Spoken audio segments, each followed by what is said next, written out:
Hello, my name is Mark Files, and I work with CoosBayNorthBend Productions. And normally I'm behind the scenes, but here's our musician Dano. Hey. He has volunteered to do our music for the our program tonight on the Art Museum in Coos Bay. And we're so thankful. Thank you very much. Yeah, Happy to do it. So he'll be our music all the way through. Emily Ashworth will be our host, and we hope you have a wonderful time. You know, CoosBayNorthBend Productions is also associated with CoosBayNorthBend.com. So if you have some information, if you want to know about things that are happening in the art world, then you can just go to CoosBayNorthBend.com, scroll down, and there we'll be. You'll find us either under art, under fun, or maybe just under having a good time. That's right. Whatever we're doing. And so we're really happy, and we want to thank Dano so much for volunteering. You know, he's giving his music for this program. Every artist, every person here is volunteer. So when you're seeing us here on Channel 98, it's local people doing local things. Just because we're great doesn't mean that we're not local. That's right. Thank you. You'll hear many different tunes here with him. It's going to be some interesting music.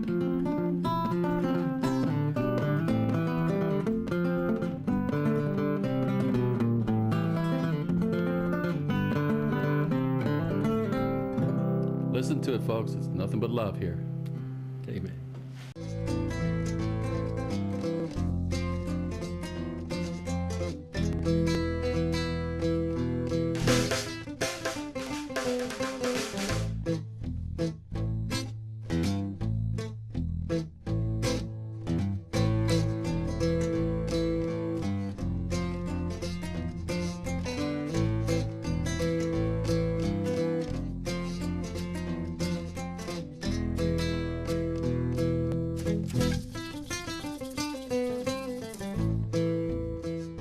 Hi, we're here this morning at the Coos Art Museum speaking with Pat Snyder, retired teacher.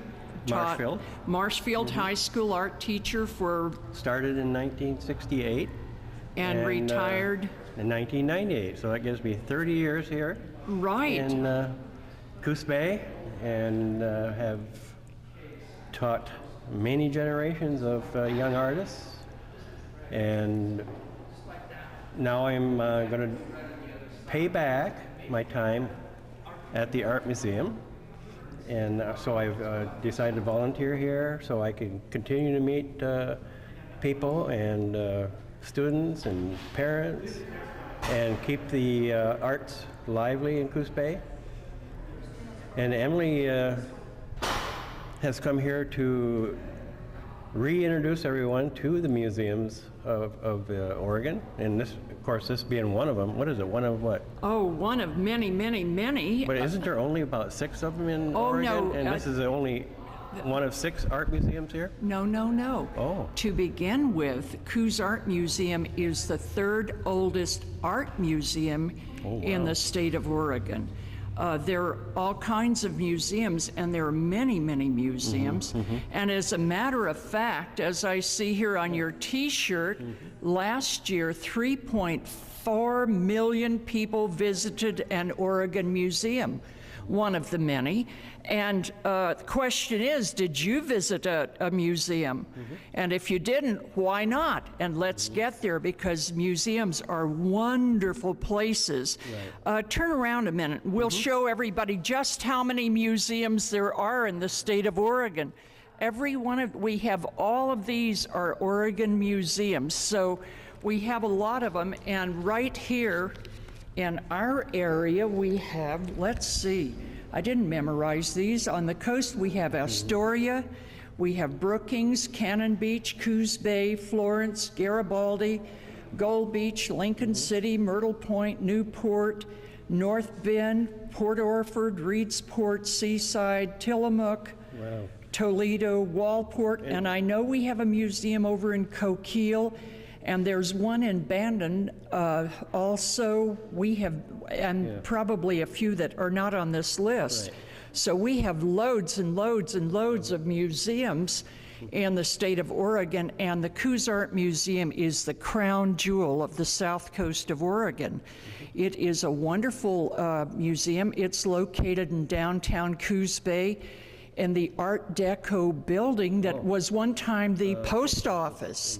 It's a beautiful, beautiful facility. And Emily, did you know that being a volunteer here and at the reception desk, I get to meet people not only from the area, but they come in from throughout the state and the United States and the world. And we got people going up to the Prefontaine room, the memorial room, and they are from all over the world. It's surprising. I didn't realize he had such an effect on international. well, you know, people. there will be a really big meet in Eugene this summer. Ooh, that's right. And we expect to have many, many, many people from that meet coming down here to pay homage to. This is throughout the United. This is a national. Yes, track thing, isn't it? Oh, it'll be wonderful, absolutely wonderful. Well, thank you very much. Is there anything else you'd like to say? I would just like to say that we have volunteers at this museum. We always need more volunteers at this museum. Exactly. And all museums need volunteers. We make community just one little deed at a time. And you can do your good little deed. If you'd like to volunteer at the museum, just call the museum and give them your name and Or just visit and donate. visit. If you put in $1, that goes a long way for us. Right. Yeah. Anyway, get down to the museum. You'll love it. It's good. It's a wonderful place. And it's a nonprofit. Non-profit, absolutely. If we ever made a profit, we'd have to pay taxes on it. Probably it is non-profit. It's nonprofit, right. And we really need volunteers, and we need you. If you would like to volunteer and spend a little time in this wonderful cultural place, you just get right down here. It's not only cultural, it's a lot of fun.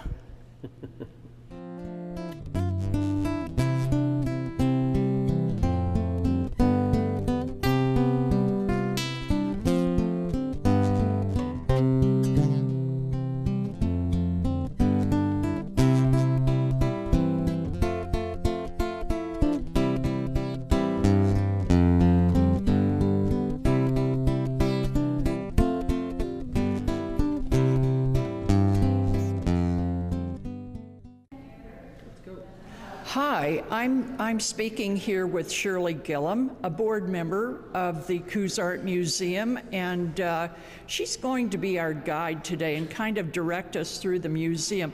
Shirley, how long have you been a member of the board? Just about a year. My first experience was doing the live auction last year at the benefit, and after that I became a board member, and I'm really enjoying my tenure on the board, and I'm really excited about showing everybody the museum today. So, Well, I understand that you're an auctioneer, or an auctioneer.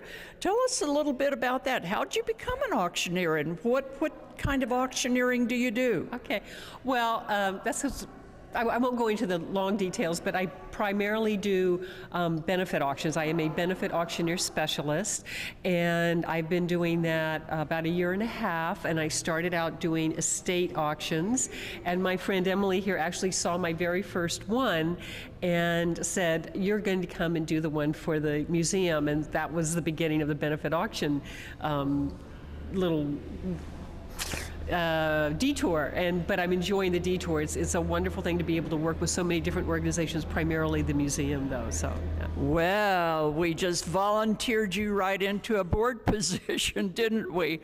I would say so. Yeah, that's the way that worked. Well, you know, I was just speaking with Pat Snyder about volunteers. He's been volunteering for 8 years. Wow. Right here at the front desk. What about the board? Do you think we need volunteers? What kind of volunteers could we use? Well, our board has actually gotten a little bit smaller. We'd like to enliven it. We'd like to enlarge it. So we are definitely on the lookout for people who are interested in becoming board members. And as far as volunteers, yes, we love volunteers. We try to take our best care of them. We honor them. We acknowledge them.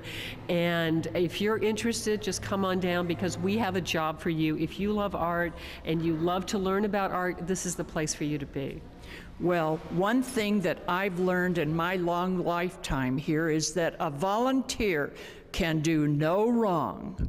Shirley, I'd like to see the rental sales gallery. Could you show us that? Absolutely. Shall we just walk over here? Sure.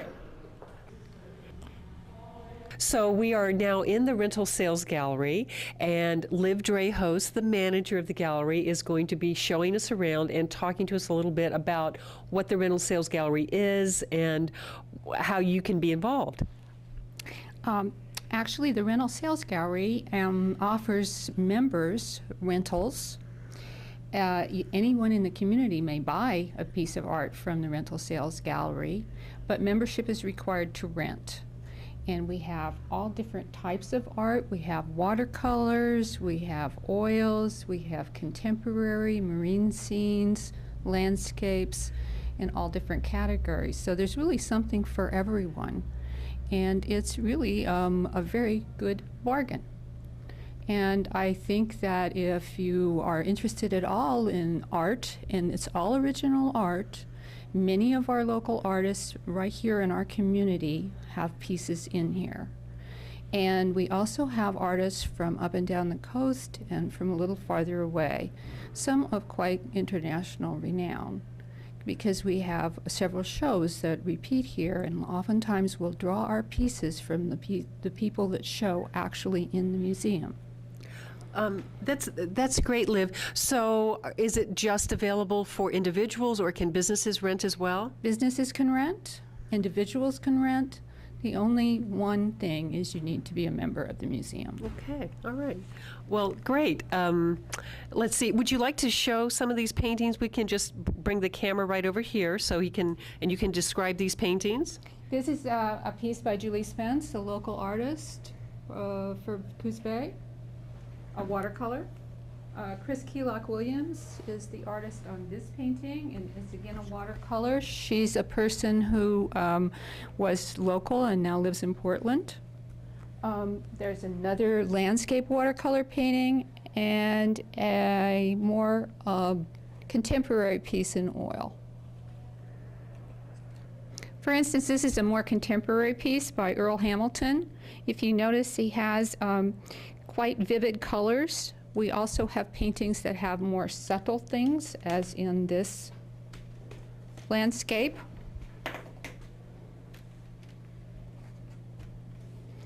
So it just depends. There really is an art piece for you, for your business, or for your home. In this painting, Chris Keelock Williams, her emphasis is on design, and you can see that in these crisp, clean edges. And also you can see how much she really, really likes color. There's quite a few colors in here, and you can tell where her center of interest is on this because of the differences in the values here, the high contrast areas where it's very, very light against that very, very dark area. And I think that's really quite a lovely contemporary piece. Julie Spence has a little more subtle approach. You can see that she has a more controlled color approach where she just stays in a kind of a palette of the cool colors, so it feels very restful to you. And over 200 works are available to you. We have them on a slideshow, so they're easily viewed when you come in to make your choice. Go. This is part of the original piece of the museum. It's actually an old vault that was put in here as part of the old post office. And it doesn't completely close because we don't want anybody to get locked in there. But the building is just remarkable. You really need to do yourself, give yourself a treat and come down and just see the building. It's a work of art, just this old style. We are very, very fortunate to have this architecture in our community.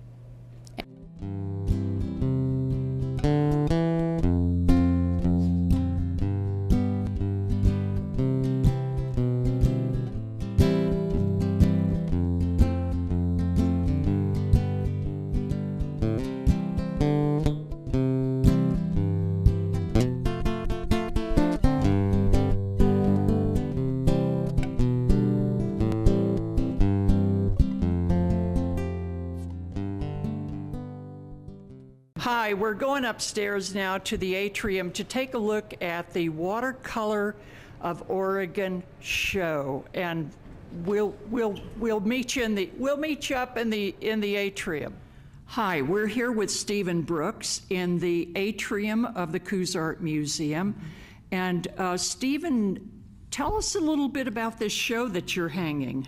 The show that's currently in the Atrium Gallery, you also call it the Richter Gallery, is from the Oregon Watercolor Society, and it's a traveling exhibition of their 20 top winners from this year's competition. And it's a real selection of the kind of watercolor painting that's taking place in the state. Wow, that's exciting. Now, how does this travel lots of places or just in Oregon? It travels several places within Oregon, and I believe we're the last venue for this exhibition this year. This is 2007's Well, competition. it is December. They'd have a tough time getting it out of off our You're walls right. and someplace else. So I guess this is the end of the road for this show. So if you're interested in seeing this particular show, this is the last time it will be shown in Oregon. It's a beautiful show, vibrant, wonderful works. The 20 best of the competition for the Oregon Watercolor Society, and it's a grand show, and it'll be part of the show that we have here during the month of December and January. Anything you'd like to say, Stephen, about the museum? Stephen also is the director of the Coos Art Museum. I'm sorry. Thank you, Emily. I was remiss in that. Anything you'd like to say about the museum? I think at the museum here, we're really trying to present a variety of works, and we're trying to present things that add to the local artists and to the local community. We want to present shows that are interesting, colorful, like this show is. Absolutely. And things that stimulate the local artists to work even harder in doing what they do. Well, you're new to the community. How you're here during the rain, worst rain of the year. How do you feel? I love the rain. You love the rain. Well, I know one thing. Stephen has a rescue greyhound dog by the name of Brindle Pup. Yeah, Midge. Midge. Oh, okay, Midge. And he likes to walk out on the beach with her.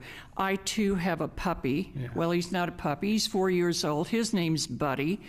And he's a little Shih Tzu. Mm-hmm. And he's a wonderful dog. I know you love your dog. I love my dog. And I bet there are a billion people out there watching this that love their dogs and their cats and their ferrets and their parrots. And, what's not to love about animals? They're wonderful.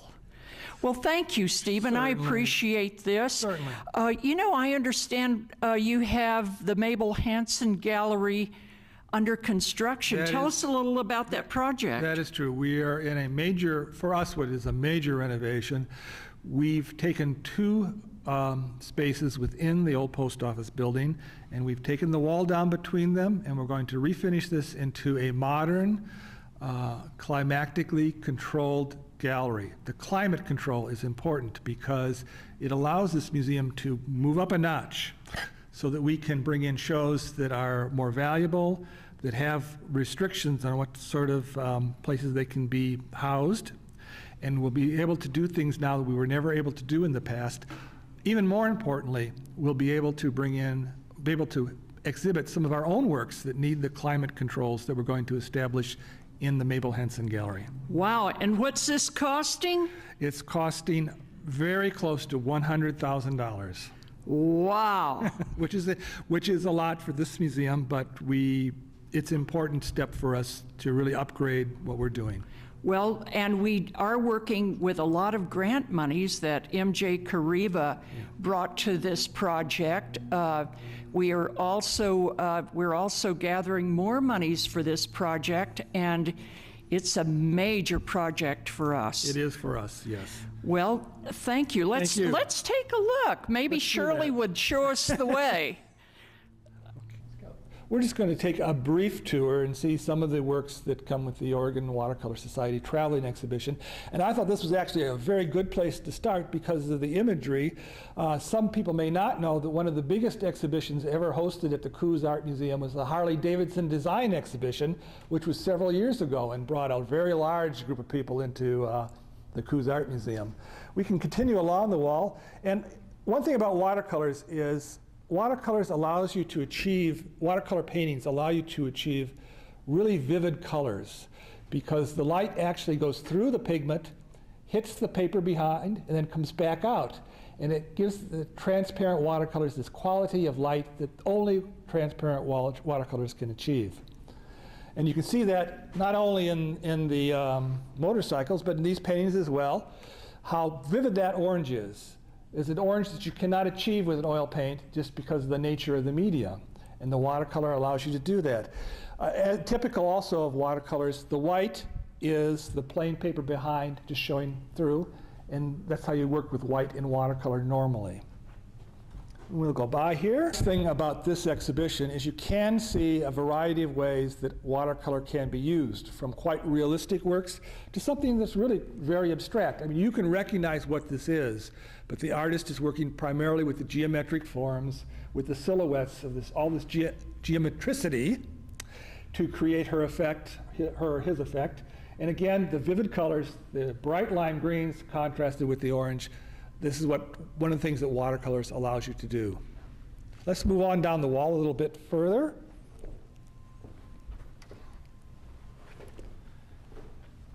And we see a work here that I find coloristically interesting. The person is working with near complements with the oranges and the purples. Again, very vivid colors, but also an interest in, sort of an antique interest in the mechanism, which seems to become something coming through in arts quite a bit. And if you saw in the show below us, our competition, the Bay Area Artist Competition, similar themes, the gears come through, the mechanics, and it seems to be something very popular in the arts, recent art.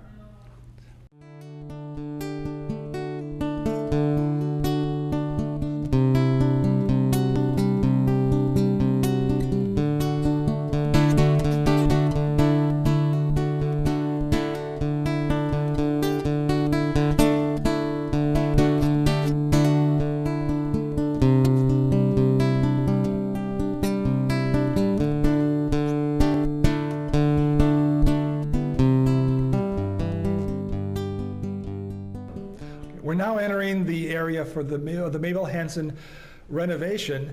Again, I want to stress how important this is for the museum and what we're trying to achieve here. What we want to do is build a modern exhibition space within the historic building without destroying the wonderful historic features of the building. So we're trying to do two things at once, and this is very important to us. The post office here is a lovely Art Deco building from 1936. It is a historic building, and we're trying to take advantage of the historical nature of the building and the beautiful design that was originally here from the 1930s. Let's enter into the room and we'll take a look at where the Mabel Hansen Gallery stands currently. Okay, you go first. I'll go second. Come on, Shirley, you're next. Okay. Again, what is taking place in the room currently is we have taken down the wall between two spaces to create one room out of two, so we're moving from a gallery which was really too small into one that will enable us to produce shows of a size and quality that are commensurate with what we want to do. Wow. We also want to do some things to control the climate in the room and the light. In order to control the light, we'll be sealing the windows over, but we will not take the windows out because we want to keep them here as part of the original structure, and it will look from the outside no different. But we'll seal them over, and then we'll hang art along the entire wall. Sealing the windows is important because it cuts down the ultraviolet light, which is so damaging to artworks. If you know about the kind of damage that ultraviolet light will do, it actually fades work, especially watercolors and printmaking. And the Coos Art Museum's premier collection is of printmaking from the 1950s to 1960s and 70s by major artists such as Red Grooms and Alexander Calder and Larry Rivers and a number of other, Roy Lichtenstein, a number of very important artists that we happen to have at the museum here. So one of the I'm interested, Stephen, how are we going to hang things in this gallery? It's kind of a mess right now, but I'm sure that at the point of presentation, it's going to be beautiful. It is a mess right now, but of course everything will be cleaned up for the opening. But what we do have here are so many different sorts of surfaces. We have several different kinds of walls. We have the blocking of the windows. So we decided rather than nail into a wall, which is one way of hanging artwork, that we're going to have another system of hanging, and that's what I have right here. I can kind of show how it works. How would that work? We're going to be installing a track, and actually, in order to preserve the traditional and the original Art Deco design of the building, we'll be reinstalling the wooden picture rail that was here originally, and we'll have this metal track underneath the wooden track, and then we have wires that will drop down. Excuse me. It can be slid anywhere along the wall, and with a twist, they lock in, and then you can adjust the height of the painting with this clip. Voila! So we can hang over any surfaces, and it will give us tremendous freedom on how we work in the gallery. And never get a hole in the wall. That's correct. Don't people just love it when the walls don't get messed up? That's right. And we have plenty of holes now, which we'll need to patch. Volunteers, volunteers, volunteers. We could use them. Well, probably not in this room. Probably not in this room. Not yet, anyway. Not yet, anyway. But we always need volunteers at the museum. Stephen, what are the plans for floors in here? What are you going to do with that? Actually, the original building from 1936 had beautiful hardwood floors, and you can see a section here of what the refinishing is. This flooring is actually beneath the entire room of the Mabel Henson Gallery. All we need to do is clean off the glue and the tar that was laid down to put the tiles from 1950 on the floor here. And it will come up just like this, a beautiful hardwood floor, which is the museum standard for what you want for flooring in a museum. Actually, this building has a number of wonderful features.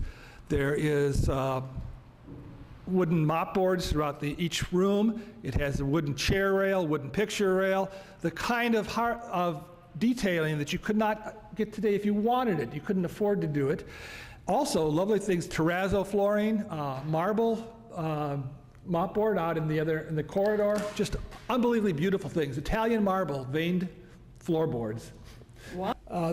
Our building has a number of outstanding features, such as this beautiful terrazzo floor that was installed in 1936, and marble along the floorboards, Italian veined marble. Beautiful. Again, the kind of thing you just cannot find today in new construction.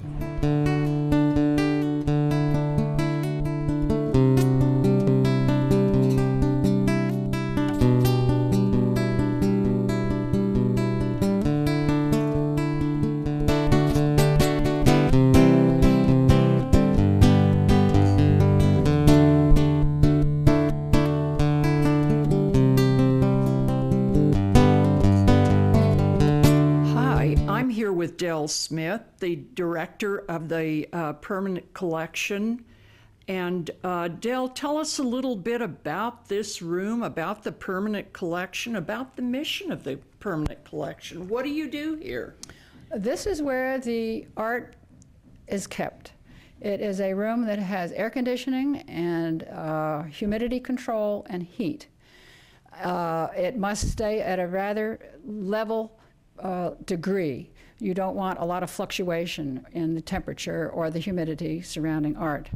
Now, the art belongs to the city of Coos Bay. They own the building, and they own the Permanent Collection, and they pay the insurance on the collection. And we manage it for them. And we bring out the art we want to use in the museum. I hang art in City Hall in some of their offices for them. And it has gone, some of it, to the Coos County Fairgrounds Museum in Myrtle Point. So the art moves around. It doesn't just stay in here. But this is like a library. Every piece of art has a number on it, and it's all in my computer. It's cross-referenced in many ways so that we can look it up by medium. If you want to know how many watercolors we have, it's just a matter of going through the computer and asking it to print out all the watercolors. However, the watercolors are not all stored together. We started out thinking we would put all the oil paintings together and all the watercolors together. However, it's a matter of size. Medium doesn't fit into this at all. You can have a very large watercolor and a very small oil painting. You don't put them in the same bin. So our very large bins are here at this end. From 1 through 11 are very deep bins. And then as you see how the wall gets set back, those are the smaller bins. Then the sculpture is on the wall down here. We're in a little bit of a mix-up right now because they're photographing the permanent collection. And the paintings you see all around the sides are from the atrium. We've just taken a show down and they haven't been put back in the bins yet. So all the things in front of the sculpture bins are usually against the wall down here by the lights. So we've blocked off some of the sculpture bins. Then this door will be closed off and sealed. That is the door going into the new gallery that you were in before. Let me ask you about this floor here. Is this the original floor that Stephen was talking about, the original floor from the time when this was the post office? Yes, but the post office and all their great intentions covered it with tile. Square gray tile, and we took it off, and here it was. Isn't that wonderful? They protected the wood. They protected the wood for us, and we're very pleased because all nice museums and galleries have wood floors. Right. That's what you really want, and they're very expensive to install. And there is no way we could have put a wood floor in there, but we have it. It's underneath all that black that you saw. Well, in the Del, other tell room. me something. How did you get all this art? Where did it come from? A lot of it has been purchased. A lot is donated. Museums throughout the world count on donations for art. Even the biggest museums, the Metropolitan Museum of Art in New York City gets huge donations. People collect art. They collect 50 paintings, for instance, and they'll give the entire collection to the museum. And so that increases their holding a lot. We don't get that large a donation, but sometimes we get 2 or 3 paintings by one person. These 2 sculptures are from Douglas Purdy, who is a little bit north of Gold Beach. They're worth quite a bit, and they were donated to us, and 2 more are coming still that are outside sculptures, but we have to get them here. They're not here yet. So over the years, things come to us. Now, I run the acquisition committee, and the donations first go through the acquisition committee. If the committee likes the donation and thinks that it would fit into the permanent collection, it is then taken to the board, along with the artist resume, which I have. And then if the board also, a majority agrees on it, it's put into the permanent collection.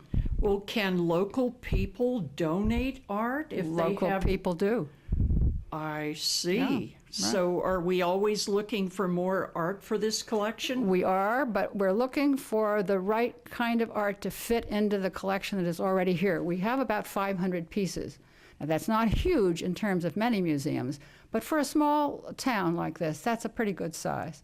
And we have to be careful, though, that it fits. Some things, painted gourds from Oceania, do not fit what we want. We have a great number of prints from the Pacific Northwest artists. That is probably our strongest suit.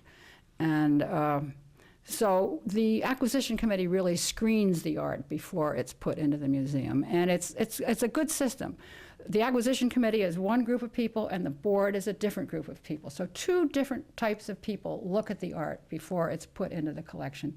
And by being careful of what we put into the collection, protects the value of what we already have.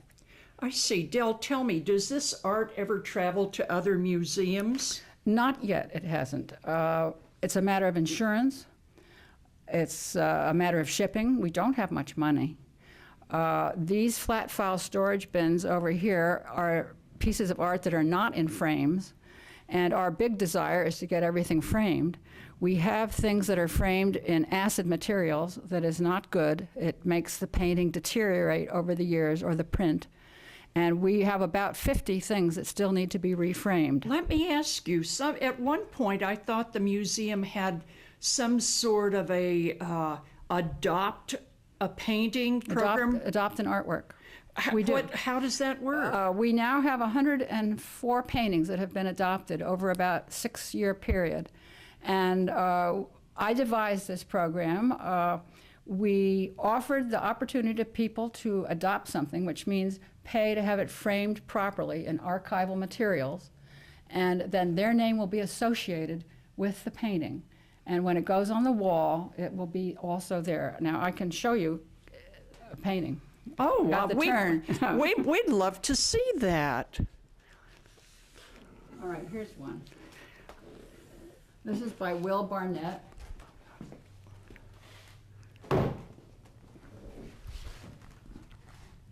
Now I'm going to turn it over.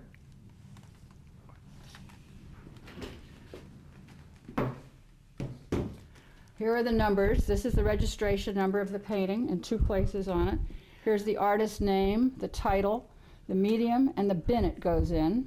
This is the number of the painting. But here's the Adopt an Artwork program. And here is the title of the painting, the artist, the medium, and it was adopted by Mary Lee Flanagan and friends as a memorial to her husband, Roger Flanagan. Wow. And that will go on a separate label. The first label will have the title of the painting and the artist and when it was done, and the second label will say that this was part of the Adopt an Artwork program. So we have 104 paintings that are now in proper material, archival materials. There are about 50 more that still need to be adopted. That means they'll last for a long, long time. Yes. When you have cardboard on the back of paintings or a mat that's not archival, eventually the acid in that paper eats into the back of the painting and you start seeing brown spots on the painting. I And see. it really destroys the painting. Well, this has been very interesting, and we would like anybody who would like to adopt a piece of art to contact Dell Smith here at the museum, and she could certainly get you right on task. And we're always happy to have participation from the community. Well, what I do is take it to the framer and find out how much it'll cost, and then I tell the person what the cost will be. So they're not in the dark about what they're doing. But some people give them as birthday presents. It stays in the museum. But if you've got all you want at home, it's kind of nice to have a birthday present in the museum with your name on it. And have your name on the wall when the piece is presented. And you don't have to dust it. And that you don't have to dust it. That is lovely. That's wonderful. Thank you, Dell. You've been very informative. Thank you. These are 2 sculptures by Douglas Purdy, who is a bronze sculptor living a little bit north of Gold Beach. And he has a friend in Vancouver, Washington, who purchased one of everything he made. And the friend in Washington donated 4 sculptures to us. This is Goat, and this is called Duo, D-U-O. And then the 2 are still up in Vancouver, are outside pieces, which we have to build a box for each one. So the ears and tails, one's the llama family, and we don't want the ears and tails to come off. And then we're going up in a pickup to get them out of Washington, and they will be installed outside the museum. Very hopefully they will go outside the museum. But he's a very well-known sculptor. He's from Carmel, California. He's an older man now. He built his own house down north of Gold Beach, and the acquisition committee went down to visit the home and see the sculptures, because he has one of each himself. So we did not have to go to Vancouver to see them. We selected what we wanted down in Gold Beach.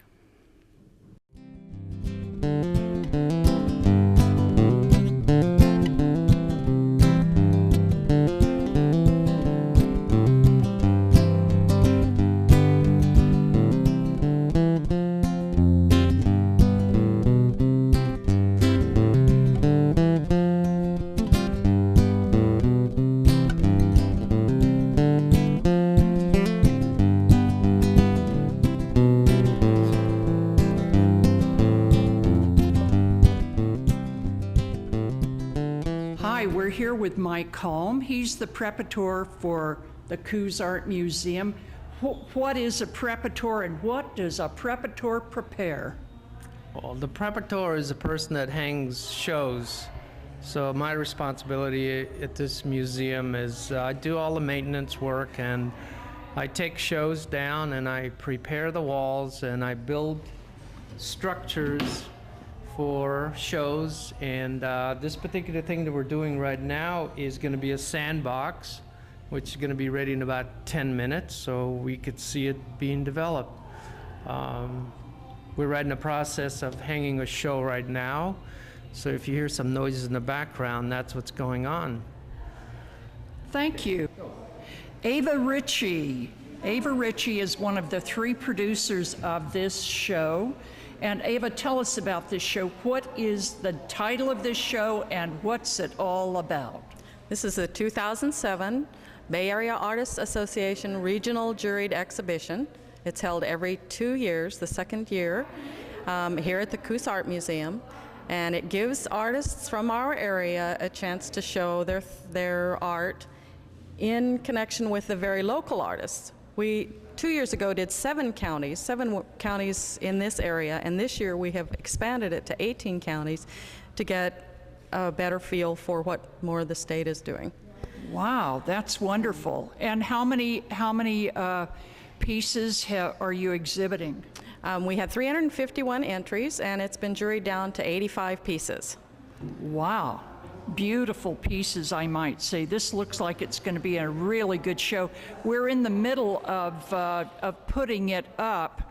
Maybe Susan can tell us a little about that. That'd be great. Susan, hi, I'm here with Susan Lehman. Susan is one of the producers of this particular show, and Susan is going to show us several pieces that got juried into the show and has already been hung. Susan, tell us a little about this piece. Who did it? This is Pat Snyder's. He got 2 pieces juried into the show. It's a mixed media acrylic painting, and it has some inclusions with gold leaf. And he's done a whole series of boxcar inspired pieces. So he goes out and photographs some of the boxcars and the graffiti, and then he includes some of that. And then this one, I think it's based on Coos Bay. It has the longitude and latitude, and it has shore acres scenes here and here. And I see Pacific up there. That must be Southern Pacific, off the Southern Pacific boxcar. Wow, that's a gorgeous piece. He does such interesting work. Did you have some other pieces that you wanted to show us? this is kind of our industrial corner.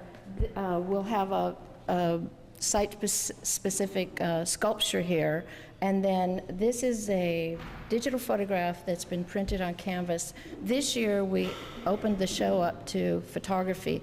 One of our jurors, Joan M., is a photographer, so we got, I think, 8 pieces in the show. And then this is one of Bernie Herr's watercolors. And this is, I think, called Off Track, and it shows a boxcar that's plunging into the ravine. So we have quite a variety of work. It's a gorgeous piece. Tell us a little about this jewelry. We have Dahlia Lyons' necklace. It's kind of a sampler necklace. She shows all different techniques with different beads and silver. And then we have some sculptures in here, some small pieces. We have a small box that's called Pandora's Box. It's got 3 different metals, and it has sand and a little painting inside. It's pretty incredible. And I might mention that this is a work in progress here because we still have all the numbers taped up so that the cards can be put in to designate the artist and the piece. We're still finding places for a few of the small pieces, and we'll be hanging everything, and then the labels are the last thing. The 4 jurors come back on Wednesday to judge for the prizes. There's 4 honorable mentions, and then a 3rd, 2nd, and 1st overall. So that this will be juried for 1st, 2nd, third place, and honorable mentions. 4 honorable mentions, 1 in each category. So we Wow. have painting, sculpture, 3-dimensional other than sculpture, and I don't know what the last one is. It gets a little hairy after you've been sorting these things out for days and putting them together for months and jurying. I can imagine the jurying process itself must have been very, very, very cumbersome. 350 some odd pieces, and you got it down to 85. We had 4 excellent jurors. I don't know if Ava told you, we had James Fritz, Fred Vassar, they're both from the college, junior college, and then we had Joan M., who is a photographer, and then Joyce Spicer Kinney, who has Triangle Square Gallery in Port Orford. Wow, you And- did have quite that's a great group. They worked really well together. They said they'd do it any time as long as they could work together again. They just made it a breeze. And that's wonderful. Now, did they volunteer their labor, or are we paying these jurors, or? Well, there is a juror's fee, but it's just such a pittance that It's practically volunteerism. Yes, they just jumped at the chance when we approached them. They thought it'd be a wonderful job. Making community one little deed at a time. That's what those jurors are doing, and that's what you're doing. Thank you so very much. You know, we're going to be back for the reception, and this fantastic. will be totally hung, and the reception will be Friday, and we'll be here for the reception. So we've seen it this way, and we'll see it first rate at the reception. Thank you so much. I know you're ready for lunch. Well, I'll see you then. Okay.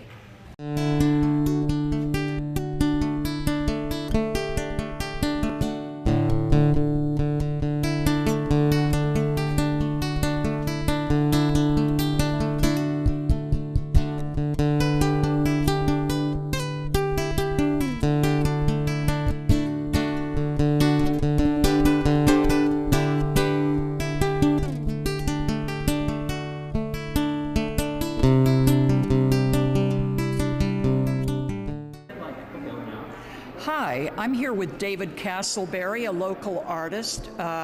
David is very learned in the arts. In fact, he was the director of an art museum in Sequim, Washington prior to coming here, and he's done lots and lots with art. And people are very familiar with his art. It's very, very dramatic. We have a piece here. The location is Mingus Park, and it's just stellar. I'd like David to explain it to you. Well, thanks, Emily. This piece is part of my series dealing with Mingus Park. I'm fascinated as we look at Mingus Park. The bridge in it has always been a focal point for me. It brings us through as we look at reflections on water. When I was doing this composition, it was the fall.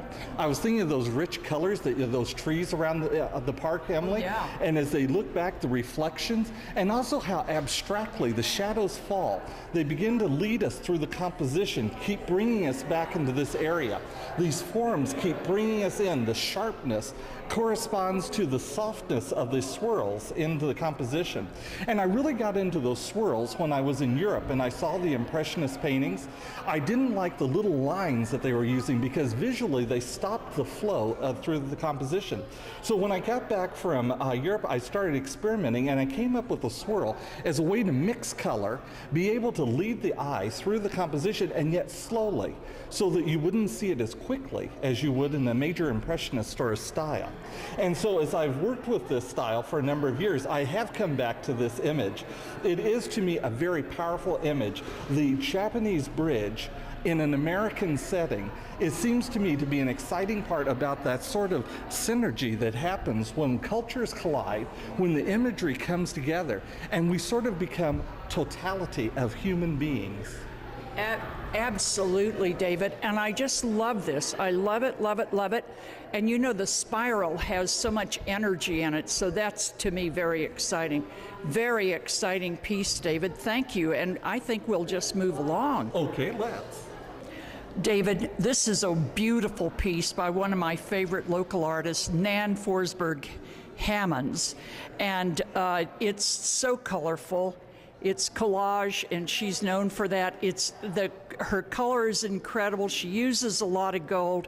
Tell us a little of what your impression of this is. Well, my impression is it's exciting, it's vibrant, it's alive. Notice how she's using the cool colors and the hot colors. She's bringing these shapes into a form where they're very distinct. Look at this whale diving into this sort of fiery situation. Here we have a statue looking like the head of David suddenly coming out of a world. We have the gold, and notice the gold decoration. She's really involving a number of things, from decorative elements into this sort of passionate color that moves through the composition. It's really an exciting thing. Notice the figures, the glasses, these little pieces of iconography. An elephant here. That's right, wearing sort of looks like a shroud. Right. Yeah. So the excitement happening here, vitality. Her work has always had that beauty to it, and it's certainly fun to see this piece here tonight. It's a beauty. Let's move on, David. This piece is an exciting one, isn't it, Emily? Here we have the raven, that dark bird, holding onto a bone, a real live bone with driftwood under it. The sort of sensitivity of having that bird grasping the bone, holding it tight, as though it's looking down further, as though it's seen a prey and is looking further into something. Really an exciting piece. It's very, very dramatic, and the black, the white, the bleached wood, the bleached bone. I think it's an incredible piece. It's just beautiful, beautiful piece. Right, and notice that the bird's mouth is open.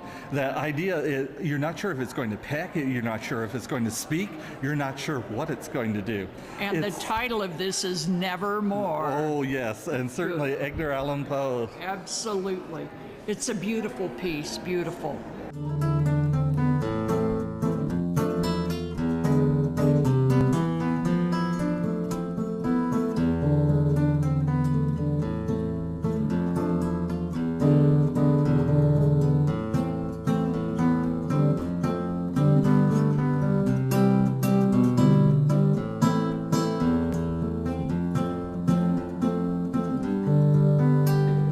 Okay, this is Pat Snyder. Pat Snyder is well known in our community for his work in the high school. He taught.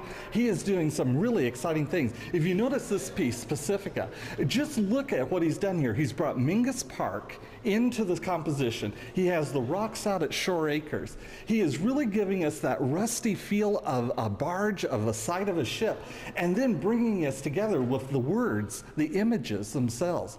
It's an exciting part about seeing art in the area. Emily, I know that you have had a lot of experience talking with Pat. Maybe you'd share a little bit more about him. Well, as a matter of fact, we interviewed Pat the other day. So Pat is on this he's on this film. So everybody will meet Pat at the very beginning. He did some museum for the Oregon museums for us. So this is part of his boxcar collection. That's right. And so this is the side of a boxcar, and you can see it was probably Southern Pacific. And I understand that he goes down and he films boxcars, etc., and then he translates them into these incredible pieces of art.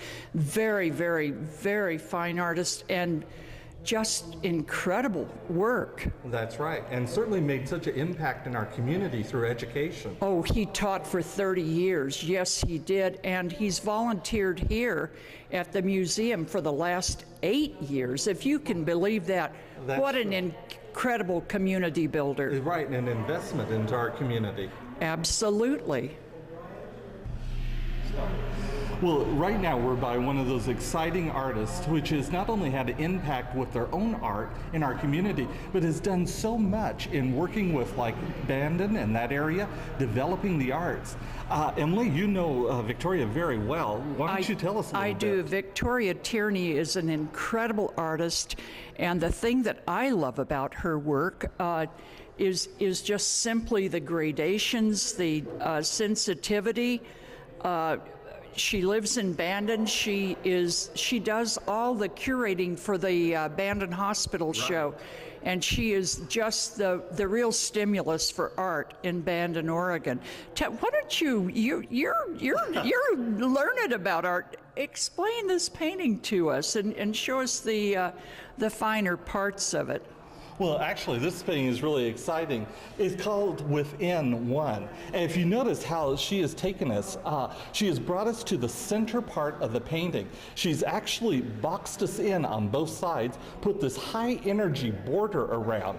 Then we're confronted with this interior that's mysterious. It has forms in it that are rather exciting. We notice these shapes and the lines that bring us through.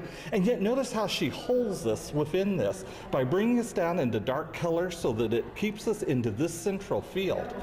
She's really working here at holding our attention so that we can't escape from that deep meaning, and she brings us in to explore this area.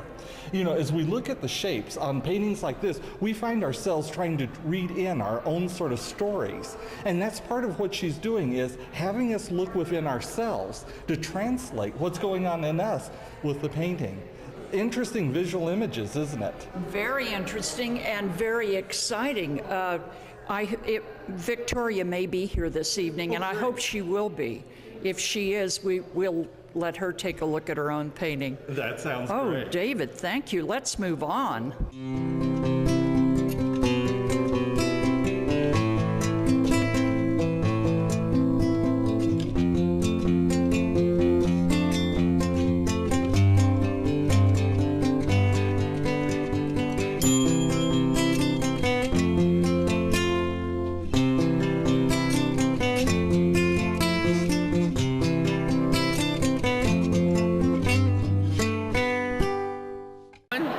Last Wednesday, Mark and I were here filming, and I asked a question of you. I said, Mike, what kind of preparation does a preparator prepare? And you said, you showed us the box that you were in the process of, and I didn't quite understand it, but here we have the finished The sandbox. The sandbox is here. Well, tell us what you did here. Well, we had these objects that were created, and the name of this piece is Watch Your Step. And these objects were to be placed on a floor, but we were afraid that someone might trip over these, so we created this box and incorporated the sand to hold the pieces in place. And not only that, but the pieces actually leave a pattern in the sand, as if the wind was blowing and moving them around. So this is the finished piece. The artist saw it this evening, and she was thrilled. Well, I think that's a wonderful solution to a very complex problem, and I want you to know that I think that you did an excellent job of hanging this show. It's just absolutely beautiful. And I love the placement of all the statuary.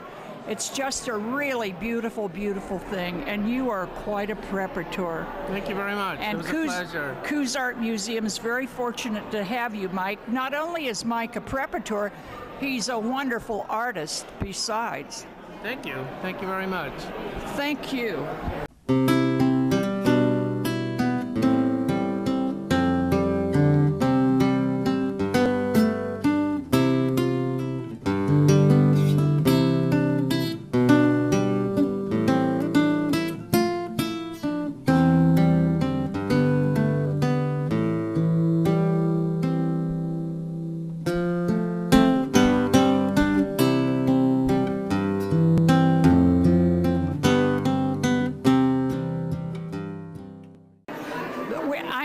Pat Snyder. I spoke to Pat the other day. We had quite an interview. And Pat, I'm so pleased. You won first place. Surprise, yes. And it's with your surprise, I mean. Your boxcar Well, there's so series. many good work around here. I didn't think it had a chance. Listen, everything here is absolutely stellar, but David Castleberry already took us through and critiqued it, but you tell us a little bit about this piece. It's part part of your boxcar series. Tell us about it. Well, thanks. Being influenced by, we're doing a series on boxcars, and sometimes using the graffiti and other art on the side of the. I decided to, instead of taking the graffiti and that kind of art, is to put my own art on the side of the boxcar.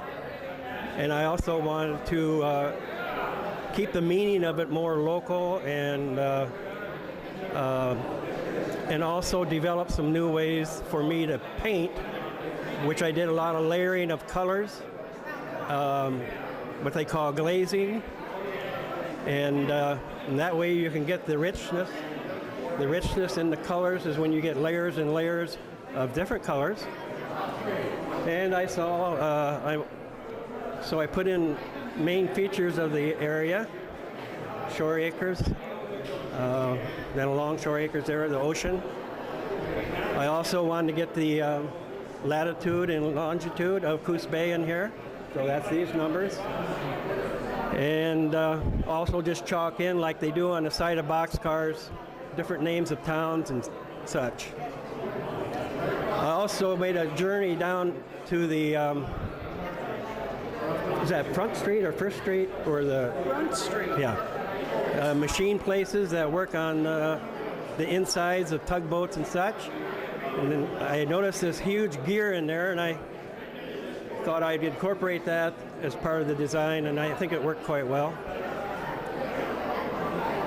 Well, it's beautiful, and congratulations on winning first place in this, because this is quite a group of paintings. Yeah.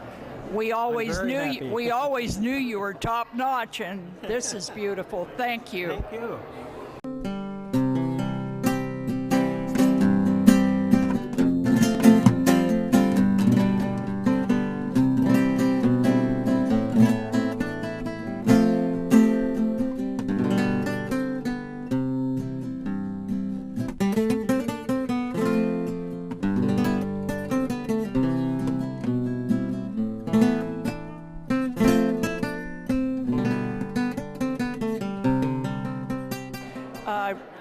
I'm here with David Castleberry, and he's going to talk a little bit about our second place winner. David, this is a marvelous piece. Tell us about it. Okay, this is a wonderful piece. It's utilizing new technologies. This is a computer photograph digitally put onto the canvas. So what we have here is an image placed on and then printed on. So that's why you have this beautiful texturing going on in the background. You have the crispness of design. And this is what I'm sure the jurors are looking for, is this powerful image rising out of this background. The beautiful colors working through it, the structure that gives this whole thing a lift coming up, a sort of monumental quality. It's certainly an excellent design, excellent color and gradations. We have, look at these beautiful treatments coming through here, the metals and the wood. Look at the color. I know, isn't that great, Emily? I just love the whole thing, and all the all the geometry involved in this. It's just a gorgeous piece. So it is a photograph that has been printed on canvas. On canvas. Yeah, and then if you notice from the side, you can see it was stretched on the canvas.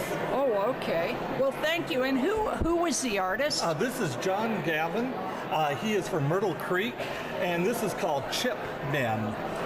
Well, it's absolutely gorgeous. Thank you, David. And I'd like to take a look at the third place winner. Which is Pandora's Box, a really beautiful sculpture. It's right over this way. Okay. Now,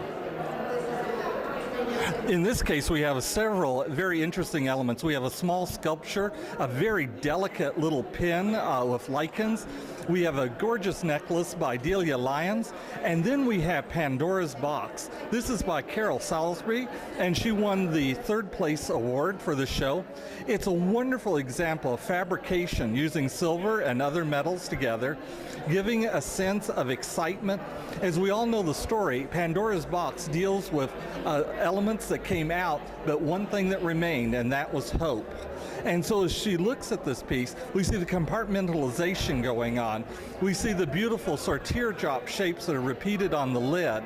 And we also see that inside, that delicate little form, We see writing on the inside. It's a really beautiful example of textures and patterns forming together, working with an exterior shape, and the sand, which complements it so very well. If you notice also in that one compartment, you'll see that little jewel down there. It looks like a garnet. And it's just really beautiful with the letters and writing on the inside of it. Just a wonderful example of personalized sculpture on a scale that's intimate.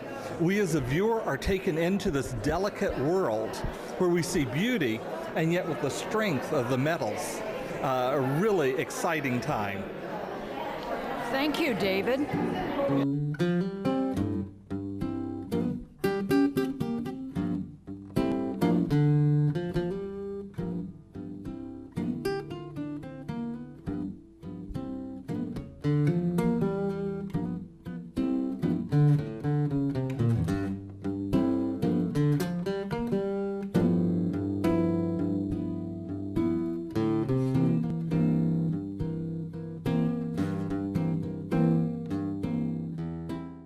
Hi, I'm here with Arlene Tinsley.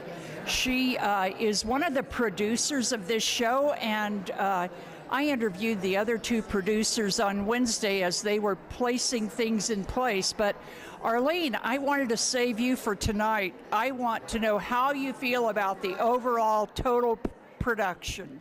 I am so pleased with it. Now that it's all happened, I'm just delighted. The lighting, the pieces, the works, the attendance, I think it's thrilling. I'm really happy with it. Well, and it looks like everybody's enjoying themselves too. It's a very, very exciting show. Lots and lots of excitement here. A lot of different kinds of art. This is a really lovely, lovely, lovely show. The attendance was good, and another thing we noticed was that there are a lot of young people here. It's a lot of new art, new ideas, and the attendance is younger than normal. Well, you know, if we want a future in art, we have to nurture youth. I think so too. I think so too. And that's all part of building community, just one little deed at a time, and I'm so glad to see them here. Well, I think this is a very nourishing show. It is. Well, listen, thank you. Thank you for all your work in your production process, and thank you for being here, and thank you for being a part of this whole show. Well, it's been a joy. It's been a joy, and so many people have worked so hard, but it's very gratifying.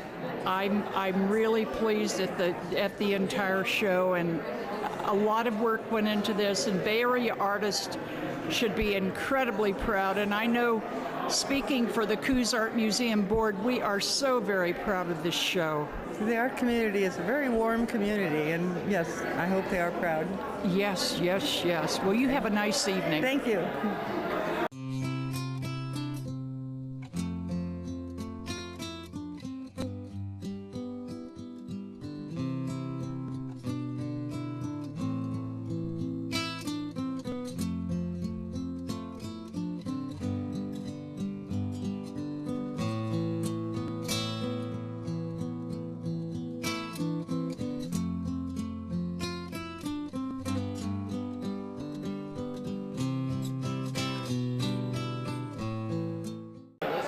Okay, this piece is one of those exciting wearable art pieces. The wearable art is something that we all are familiar with. Our shirts, our clothes, everything we wear is wearable. Here it's taken to a high new level. Look at the designs, the beautiful elements, the color. Notice how when the form is draped over the mannequin, it gives a sense of power to it. That's what's exciting about wearable art. Notice the careful decoration that goes on, the beading across the shoulders, the pattern of fabrics, the type of material used. Notice how that the beads will actually move when the wearer is wearing it. This is part of that exciting thing that we're seeing tonight in fiber. Fiber is one of those great venue things that brings us together because we're so familiar with it. We've had this wonderful experience all of our lives with fiber, and now we're seeing it used as an art form. This work is done by Elizabeth Brindy here in Coos Bay. She's part of a group of individuals that are using fiber to make statements not only about themselves, but about ideas and plans that they have. A truly exciting experience. Take time to look at it. It is truly wonderful.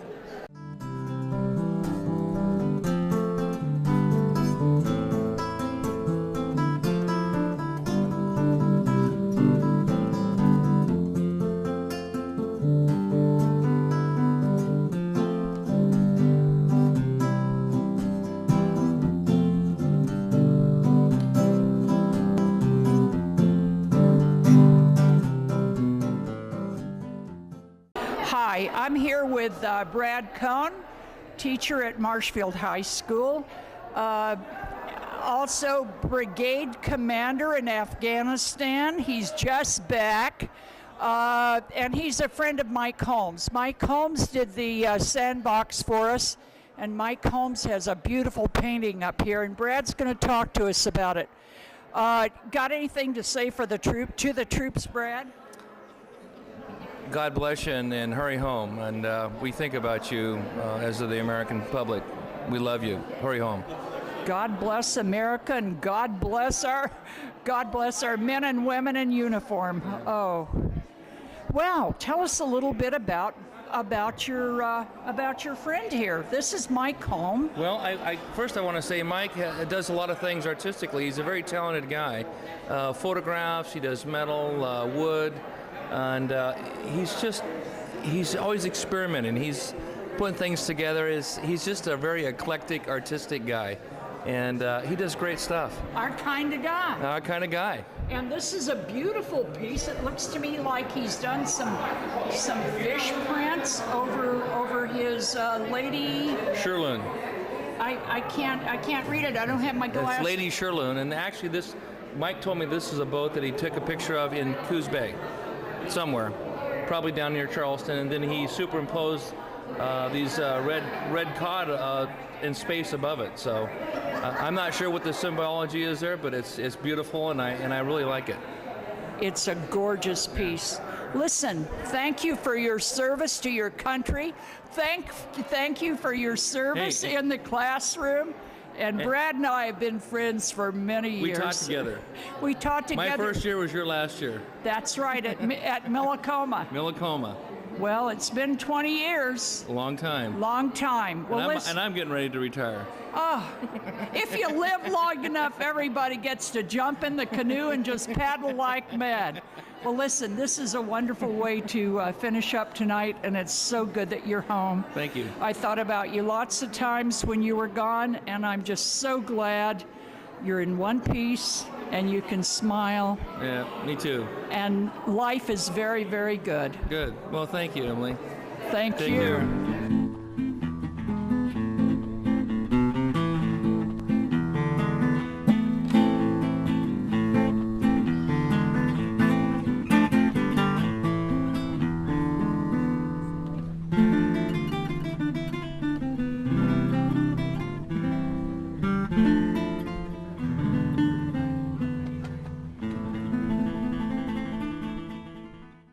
You know, one of the exciting things that you have a possibility for using art is you can use any medium. Take a look at wire and clay and a number of things. We have photography here tonight. We have wood sculpture. We have metal. We have glass. We have everything that you can imagine you can put together in a creative way. This is one of the excitements about art today. You have an opportunity to be able to use media of any sort, from ink to paper to metal to wood. Anything that will help and make your point across. You know, one of the communication things that we talk about in art is using what we have to be able to communicate to others. And today you have that possibility. You can use anything you can find in your house, you can find in your garage, you can find anywhere, and you can make art. And I hope that you will, because this is one of the great times of our lives when all media is fair game.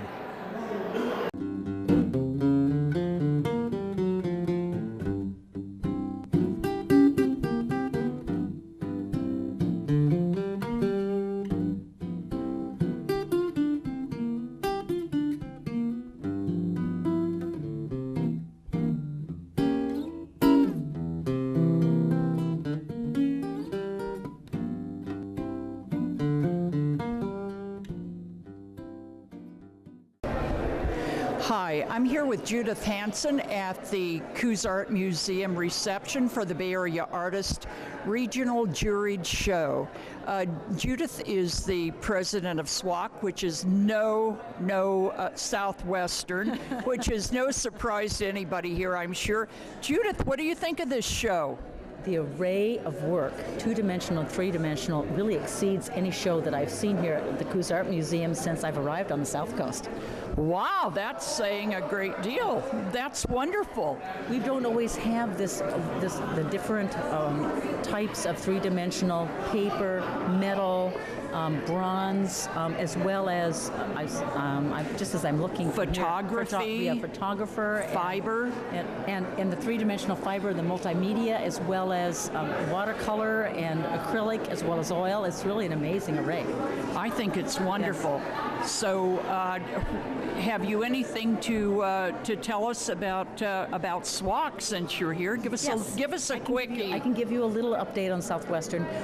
We spent a little bit of time this fall bringing in a consultant who helped evaluate our art collection on campus. Wow. And we're about ready. We haven't received that report yet, but we're about ready to receive that report. She came here to Coos Art Museum. She looked at our collection. She interviewed our students and our faculty and asked them what their favorite work was and what it meant to them. And it was a big surprise to us to find out how meaningful our Visions West and our Expressions West collection were to our students and to our faculty and staff, as well as our outdoor bronze artwork, metal artwork. And so it did two things. Number one, we know for a fact that we're going to be finding some special space for exhibiting our two-dimensional artwork. And number two, we're going to be adding to our outdoor sculpture garden because it's really meaningful for our students and faculty and staff.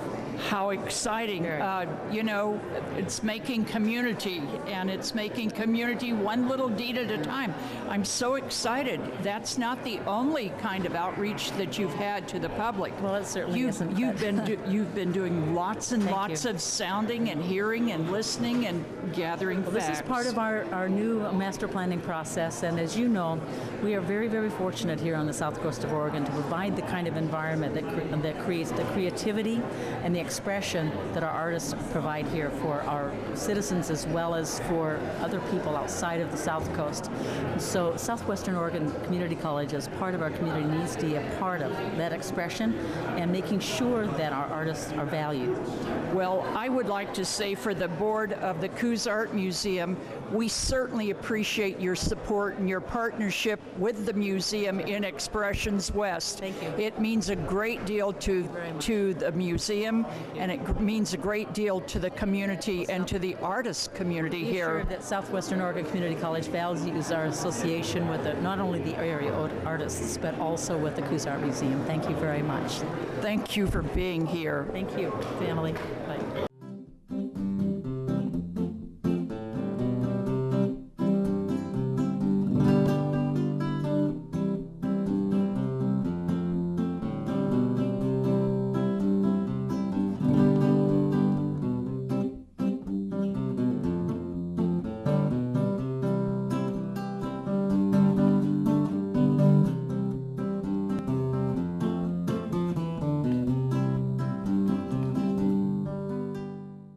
Hi, I'm here with Dominique Fougilard.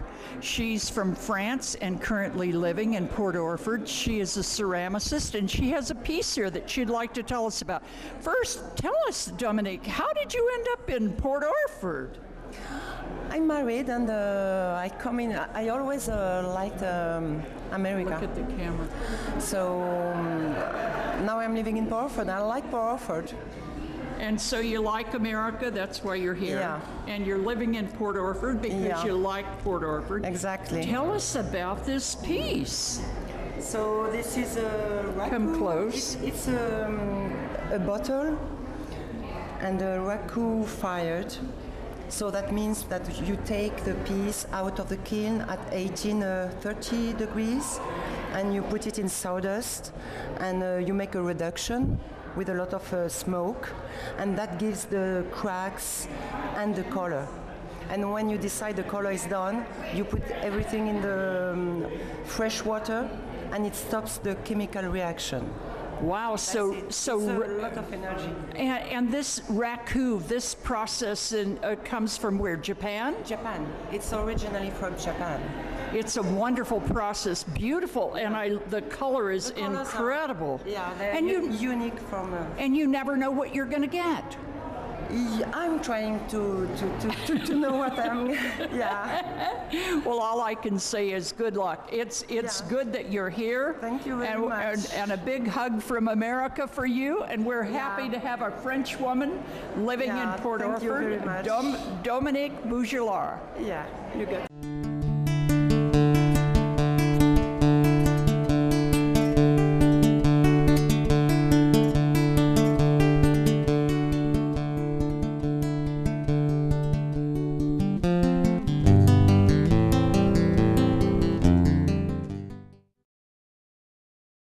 With Paula Dow. Paula is a Coos Art Museum board member, and she is the chairman of the membership committee.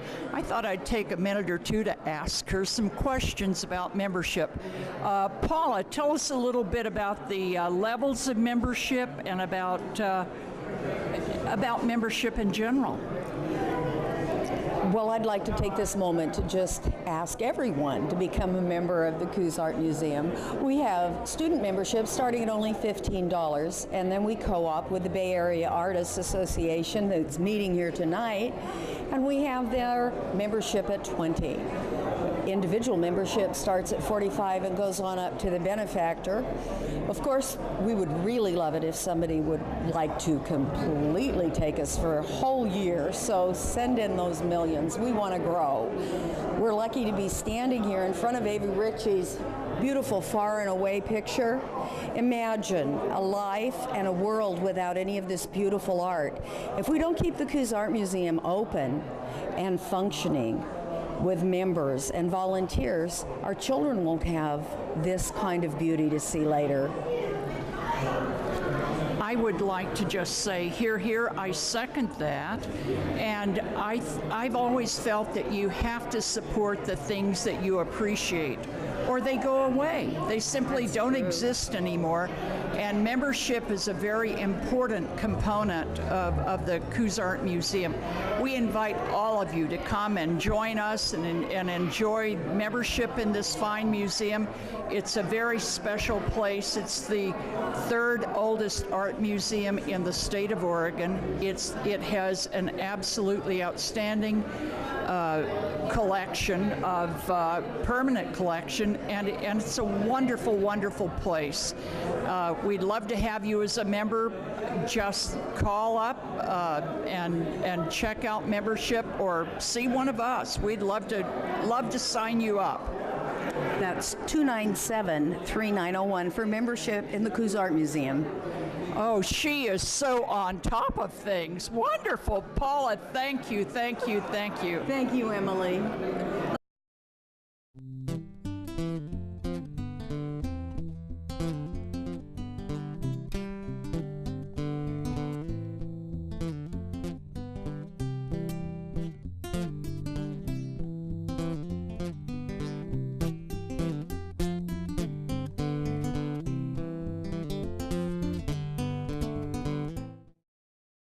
Hi, this is Paula Dow. I'm a board member with the Coos Art Museum, and I'm standing here with our brand new executive director, Stephen Brooks. Would you say a few words for us about tonight? Well, I'm just gratified by the large turnout tonight, and I think it's a show that many people will enjoy, and hopefully the variety will be appealing and attractive to everyone.